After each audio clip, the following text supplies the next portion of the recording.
Hello my dear students. At last class we discussed about the main cell organelles like endoplasmic reticulum, Golgi complex, vacuoles and lysosomes, right? And their function is most important. Remember that functions, okay? Today we are studying the most important organelle, that is mitochondria. This is most important organelle for your exam purpose. Okay. Next, and mainly this is a simple structure of mitochondria, and this mitochondria diagram is very important. This diagram hard sali kelare. Okay, so ಈ diagram practice ಮಾಡಿ ನಿಮ್ಮ ಪುಸ್ತಕಗಳು ಕೊಟ್ಟಿರೋ ಸ್ವಲ್ಪ complex ಅನ್ಸಿದ್ರು ಇದು easy ಇದೆಷ್ಟು ತೆಗೆದ್ರು B ನಿಮ್ಮದು ಏನಾಗುತ್ತೆ it will be right diagram. Okay, ನೋಡಿ first one, these mitochondria is covered by two layers. ನೋಡಿ two layers ಇಂದ ಕವರ್ ಆಗುತ್ತೆ ಯಾವುದು outer membrane, inner membrane. Okay, simple ನೋಡಿ the outer membrane is covered the whole cell and inner membrane, and between outer and inner membrane is mitochondrial space anta kareeತಾರೆ membrane space.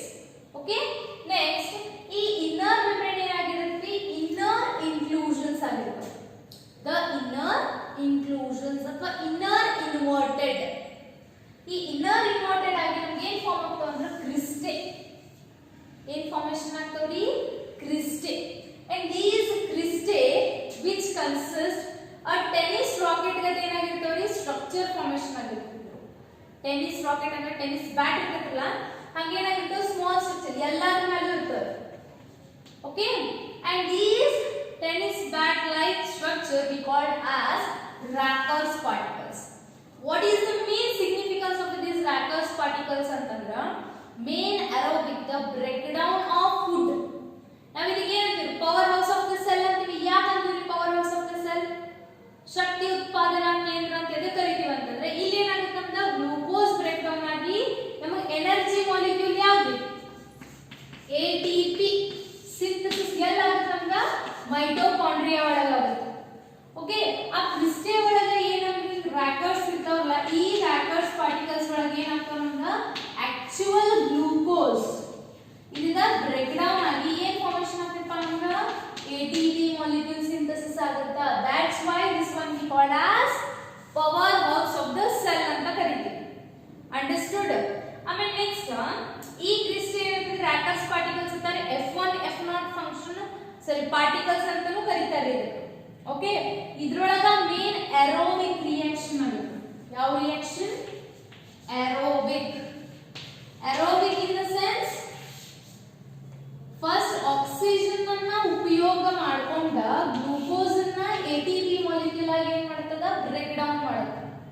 Okay, that's why it is called as aerobic process or aerobic respiration. ನಮ್ಮ body oxygen ಎದಕ್ಕೆ ಬೇಕಂತಂದ್ರೆ ನಮ್ಮ ಉಸಿರಾಟ ಕ್ರಿಯೆಗಲ್ರಿ. ಉಸಿರಾಟ ಕ್ರಿಯೆ ಅನ್ನೋಕ್ಕಿಂತ ನಮಗೆ oxygen ಎದಕ್ಕೆ ಬೇಕಪ್ಪ ಅಂತಂದ್ರೆ ನಾವು ವೈಟ್ ಫುಡ್ ತಗೊಂಡಿರ್ತೀವಲ್ಲ ಅದು ಗ್ಲೂಕೋಸ್. ಓಕೆ, ಆ ಗ್ಲೂಕೋಸ್ ಅನ್ನ ಬ್ರೇಕ್ ಮಾಡಕ್ಕೆ ಏನು ಬೇಕು ನಮಗೆ oxygen is necessary. That's why the oxygen is necessary for our body. ನಾವು ಬದುಕಕ್ಕೆ ಏನು ಬೇಕು ನಮ್ಗೆ ಆಕ್ಸಿಜನ್ ಬೇಕಂತ ಹೇಳ್ತೀವಿ. ಯಾಕೆ ಬದುಕಕ್ಕೆ ಗಾಳಿ ಅಷ್ಟೇ ಅಂದ್ರೆ ಬದುಕ್ತೇವೇನ್ರಿ ನಾವು? ಇಲ್ಲ, ಅದ್ರ ಜೊತೆ ಆ ಫುಡ್ ಬ್ರೇಕ್ ಡೌನ್ ಆದ್ಮೇಲೆ ನಮ್ಗೆ ಎನರ್ಜಿ ಸಿಗ್ತೈತಿ. ಆಕ್ಸಿಜನ್ ನಮಗೆ ಎನರ್ಜಿ ಸಿಗುದಿಲ್ಲ. ಆ ಆಕ್ಸಿಜನ್ ಗ್ಲೂಕೋಸ್ ಮೇಲೆ ಆಕ್ಟ್ ಆಗಿ ಆ ಗ್ಲೂಕೋಸ್ ಬ್ರೇಕ್ ಡೌನ್ ಆದ್ಮೇಲೆ ಅದರಿಂದ ಎನರ್ಜಿ ಏನ್ ಬರುತ್ತಲ್ಲ ಅದರಿಂದ ನಾವ್ ಏನಾಗ್ತೀವಿ ಸ್ಟೇಬಲ್ ಇರ್ತೀವಿ. ಓಕೆ, ಅದೇ ಸಮಯ ನಮ್ಗೆ ಏನ್ ಬೇಕು ಆಕ್ಸಿಜನ್ ಬೇಕು. ಅರ್ಥ ಐತ್ರಿ? ಅಂಡ್ ಕ್ವಶನ್ ಕೇಳ್ತಾರೆ why the mitochondria is called as powerhouse of the cell? Because in the mitochondria only the glucose get break to form ATP molecules or it produce energy. That's why it is called as a powerhouse of a cell anta kareeತಾರೆ. ಅರ್ಥ ಐತ್ರಿ? Okay, in next ಏನ್ ಬರುತ್ತಪ್ಪ ಈ ಎರಡು cell ಏನಾರ ಒಂದು fluid ಇರುತ್ತೆ. That fluid ಗೆ ನಾವೇನಂತೀವಿ ಮ್ಯಾಟ್ರಿಕ್ಸ್ ಅಂತೀವಿ. ಈ ಮ್ಯಾಟ್ರಿಕ್ಸ್ ಒಳಗೆ ನಮ್ಗೆ ಏನೇನಿರುತ್ತೆ ಸಮ್ ಗ್ರಾನ್ಯುವಲ್ ಪ್ರೋಟೀನ್ ಫಾಸ್ಫೇಟ್ ಗ್ರಾನ್ಯುವಲ್ಸ್ ಇರ್ತಾವ. Main important the mitochondria have their own DNA. Mitochondria ಒಳಗೆ ಏನಾಗಿರುತ್ತೆ ಗೊತ್ತೇನ್ರಿ? Mitochondria have a genetic material that is DNA, single circular DNA ಇರುತ್ತೆ. ಇದ್ರೊಳಗ ಇನ್ನೊಂದ್ರೊಳಗೆ ಕ್ಲೋರೋಪ್ಲಾಸ್ಟ್ ಒಳಗೆ ಈ ಎರಡು ಸೆಲ್ ಒಳಗೆ ಏನಾಗಿರುತ್ತೆ ನಮಗೆ DNA ಪ್ರೆಸೆಂಟ್ ಇರುತ್ತೆ. ನಿಮಗೆ ಕೇಳಬಹುದು question, instead of nucleus where the DNA we found ಅಂತ ಕೇಳಿದ್ರೆ ಮೈಟೋಕಾಂಡ್ರಿಯಾ ಇಲ್ಲಂದ್ರೆ ಕ್ಲೋರೋಪ್ಲಾಸ್ಟ್ ಈ ಎರಡು ಸೆಲ್ ಒಳಗೆ ಏನಾಗಿರುತ್ತೆ ನಮಗ DNA ಇರುತ್ತೆ. ಇದರ ಮೇನ್ ಸಿಗ್ನಿಫಿಕೆನ್ಸ್ ಏನಂತಂದ್ರೆ ಇದೇನಾಗುತ್ತೆ ಸೆಲ್ಫ್ ರೆಪ್ಲಿಕೇಶನ್ ಮಾಡ್ಕೊಳ್ಳೋದು. ಸೆಲ್ಫ್ ರೆಪ್ಲಿಕೇಶನ್ ಅಂತಂದ್ರೆ ಏನ ಈಗ ನೋಡಪ್ಪ ನನಗ ಇಲ್ಲಿ ಬಾಡಿ ಡ್ಯಾಮೇಜ್ ಆಗಿತ್ತು ಅಂತಂದ್ರೆ ನನ್ನ ಸೆಲ್ ಒಳಗ DNA ಐತಿ, ಆ DNA ದಿಂದ ಏನಾಯ್ತು ಅದ ರೀಜನರೇಟ್ ಆಗಿ ನನ್ನ ಸೆಲ್ ಹಂಗ ಮೈಟೋಕಾಂಡ್ರಿಯಲ್ ಸೆಲ್ಸ್ ಒಳಗೆ ಯಾವ ಡ್ಯಾಮೇಜ್ ಆಗಿದ್ವು ಅಥವಾ ಸೆಲ್ ಅನ್ನ ಇನ್ನೊಂದು ಪ್ರೊಡ್ಯೂಸ್ ಮಾಡ್ಬೇಕಾಗಿತ್ತು ಅಂತಂದ್ರೆ ಅದ ನ್ಯೂಕ್ಲಿಯಸ್ DNA ಸ್ಟಿಮ್ಯುಲೇಟ್ ಮಾಡೋದಿಲ್ಲ. ಅದರೊಳಗೆ ಏನೈತೆ ಒಂದು ಓನ್ DNA ಐತಿ, ಅದ DNA ಏನ್ ಮಾಡುತ್ತೆ ಮೈಟೋಕಾಂಡ್ರಿಯಲ್ ರೆಪ್ಲಿಕೇಶನ್ ಏನ್ ಮಾಡುತ್ತಾ ಸೆಲ್ಫ್ ರೆಪ್ಲಿಕೇಟ್ ಮಾಡ್ಕೊಳ್ಳೋ ಕೆಪಾಸಿಟಿ ಐತಿ. ಕ್ಲೋರೋಪ್ಲಾಸ್ಟ್ ಹಂಗರ mitochondria and chloroplast have their own DNA chromosomal material ಇರುತ್ತಾ. Understood? Okay. This is all about mitochondria. ಅಂದ್ರೆ ಇದರ ಫಂಕ್ಷನ್ ಏನಾದ್ರಿ main it is involved in aerobic process, aerobic respiration and also called as powerhouse of a cell. ಇದನ್ನ ಎದಕ್ಕೆ ಕರೀತಾರೆ? Because they break by using oxygen they break the glucose into energy. That's why it is called as a powerhouse of a cell. Understood? This diagram nu keltari. I mean explain the structure of mitochondria ant kelidre next in the outer layer, inner layer and crystal active particles innella ಏನು ಮಾಡಬೇಕು ನೀವು ಚೆನ್ನಾಗಿ ಬರೆದ explain ಮಾಡಿ 5 marks ಕೇಳ್ತಾರೆ. ಇಲ್ಲ functions ಕೇಳಬಹುದು. Functions ಏನಪ್ಪ ಇದ aerobic respiration ಮಾಡುತ್ತಾ which is helps for breakdown of glucose and next energy synthesis ಮಾಡುತ್ತೆ. Okay, this is all about the mitochondria. And next cell organelle that is plastids. Okay, plastid in the sense they have a pigments. The color of pigments we called as plastids. ಈ plastids mainly ಎಲ್ಲಿ present ಇರ್ತಾವಪ್ಪ ಅಂತಂದ್ರೆ only eukaryotic cells ಒಳಗಷ್ಟೇ present ಇರ್ತಾವ. They are present in only eukaryotic cells. Okay, and mainly eukaryotic cells ಅಂದ್ರೆ ಮತ್ತೆ ಇದ್ರೊಳಗ only in plant cell and euglenoid. euglenoid ಏನಾಗುತ್ತೆ photosynthesis ಇಂದ protist ಆಗುತ್ತಲ್ಲ euglenoid ಅದೇನಾಗಿರುತ್ತೆ photosynthetic ಇರುತ್ತೆ. They consist some phycoerythrin, phycocyanin ಅನ್ನುವಂತ pigments ಏನಾಗಿರ್ತಾವ ಅದರೊಳಗ ಪ್ರೆಸೆಂಟ್ ಇರ್ತಾವ. ಅದಕ್ಕೆ ಬ್ಲೂ ಗ್ರೀನ್ algae ಅಂತ ಕರೀತಾರೆ. They consist of blue pigments plus green pigment. ಅದಕ್ಕೆ ಬ್ಲೂ ಗ್ರೀನ್ algae ಅಂತ ಕರೀತಾರೆ. ಓಕೆ, ಇವೆರಡರೊಳಗ ಪ್ರೆಸೆಂಟ್ ಇರ್ತಾವ. ಬೇಸ್ಡ್ ಆನ್ ಕಲರ್ ಅಂದ್ರೆ ಬೇಸ್ಡ್ ಆನ್ ಪಿಗ್ಮೆಂಟ್. ಪಿಗ್ಮೆಂಟ್ ಅಂತಂದ್ರೆ ಏನು nothing but a colour. Okay, pigments ಅಂದ್ರೆ ಏನು ಅಲ್ಲ, ಪಿಗ್ಮೆಂಟ್ ಅಂದ್ರೆ ಕಲರ್. ಓಕೆ, ಆ ಕಲರ್ ಬೇಸ್ ಮೇಲೆ ಏನು ಮಾಡಿರೋಣ 3 ಟೈಪ್ಸ್ ಮಾಡಿ. ಯಾವಪ್ಪ? ಕ್ಲೋರೋಪ್ಲಾಸ್ಟ್, ಕ್ರೋಮೋಪ್ಲಾಸ್ಟ್, ಲ್ಯೂಕೋಪ್ಲಾಸ್ಟ್ ಅಂತ 3 ಟೈಪ್ಸ್ ಮಾಡ. ನೆನಪಿಟ್ಕೊಳ್ಳಿ, chloroplast, chromoplast, leucoplast. First one chloroplast ಒಳಗೆ ಯಾವ pigments ಇರ್ತಾವಪ್ಪ?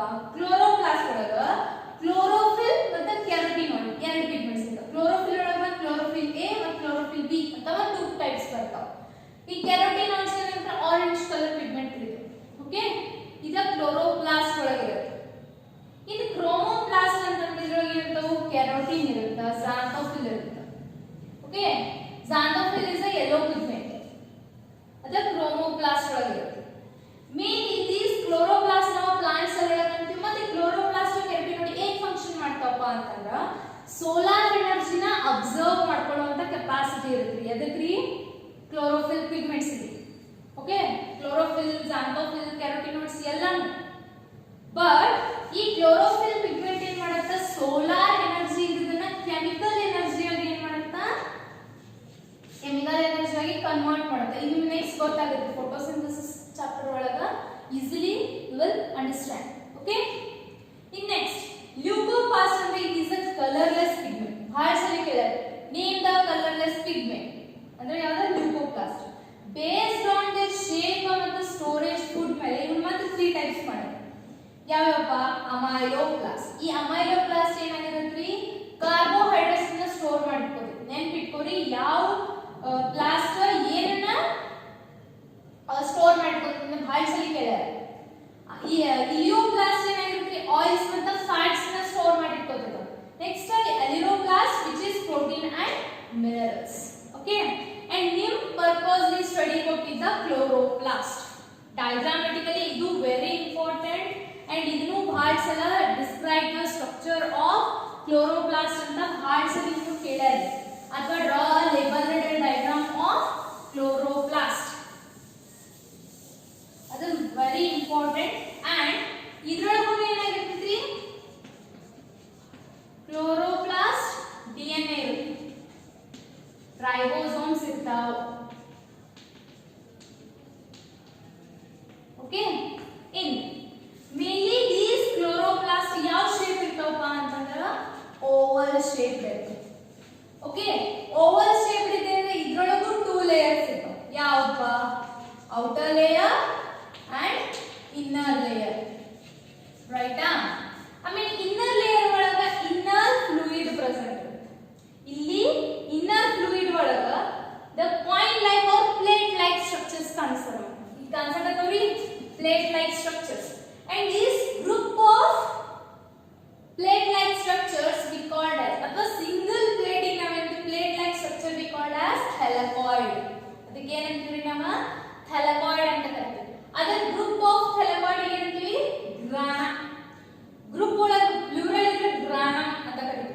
Sorry, ಗ್ರಾನಮ್ is a singular, grana is a plural, ಬಹುವಚನ.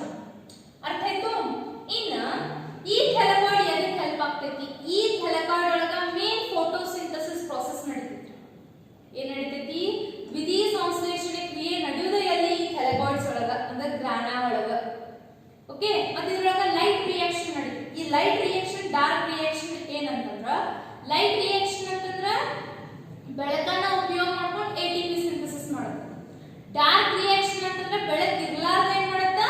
ಫೋಟೋಸಿಂಥಸಿಸ್ ಪ್ರಾಸೆಸ್ ನು ರನ್ ಮಾಡ್ತೈತಿ ಅಂತ. ಓಕೆ, ಈ ಲೈಟ್ ರಿಯಾಕ್ಷನ್ ಅಂದ್ರೆ ಥೆಲಕಾಯ್ಡ್ ಒಳಗ ಲೈಟ್ ರಿಯಾಕ್ಷನ್ ಆಗುತ್ತಾ.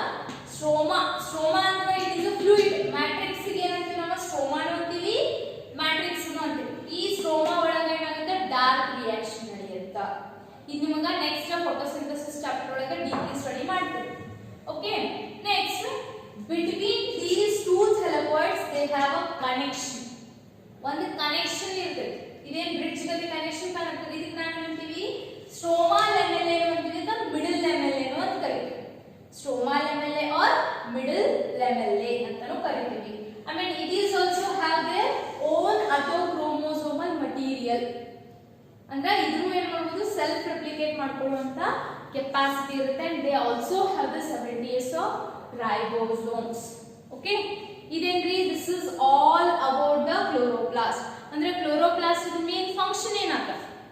which helps for food production, and in that chloroplast the photosynthesis process will be carried out.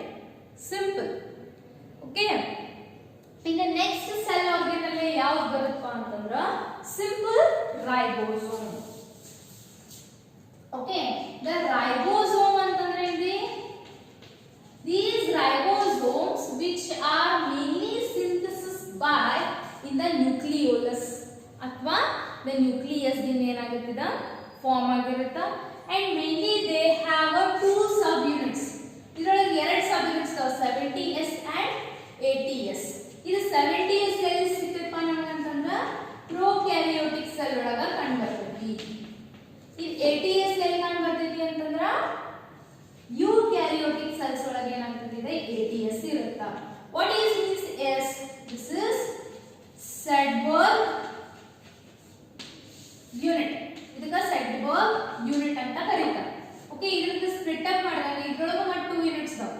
and mainly ಇದು ಎದರಿಂದ ಗೊತ್ತಂದ್ರೆ ಈ components have the main RNA. RNA ಅಂತಂದ್ರೆ ಅದರೊಳಗೆ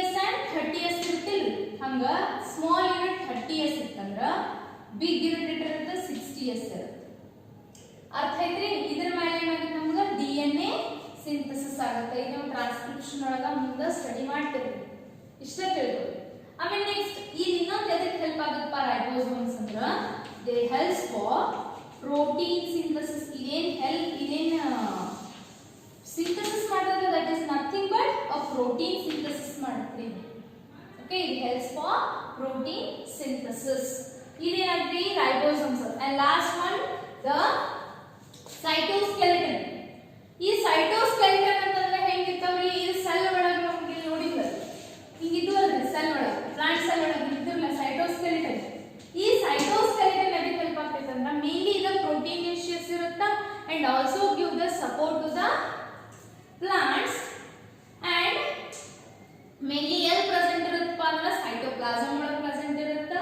and cytoskeleton involve many functions such as support ಗೆ help ಆಗುತ್ತಾ motility ಅಂದ್ರೆ movement ಗೆ help ಆಗುತ್ತಾ next maintenance of a shape of the cell cell the shape ಅನ್ನ ಮೇಂಟೈನ್ ಮಾಡಕ್ಕೆ ಏನಾಗುತ್ತದೆ ಸೈಟೋಸ್ಕೆಲಿಟನ್ ಹೆಲ್ಪ್ ಆಗ್ತಾವು ಅಂಡ್ ಟುಡೇ ಕ್ಲಾಸ್ ಇಷ್ಟು ಸಾಕ್ರಿ ನೆಕ್ಸ್ಟ್ ಕ್ಲಾಸ್ ನಾವೇನು ಮಾಡೋಣ ಸೀಲಿಯಾ ಮತ್ತು ನ್ಯೂಕ್ಲಿಕ್ ಆಸಿಡ್ ಅನ್ನ ಸಾರಿ ನ್ಯೂಕ್ಲಿಯಸ್ ಅನ್ನ ಸ್ಟಡಿ ಮಾಡೋಣ okay and today class what we taught that is mitochondria chloroplast ಇವೆರಡೂ structure very important for your exam chloroplast and ribosomes also okay it is function 3 diagrams please practice ಮಾಡಿ okay and if you have any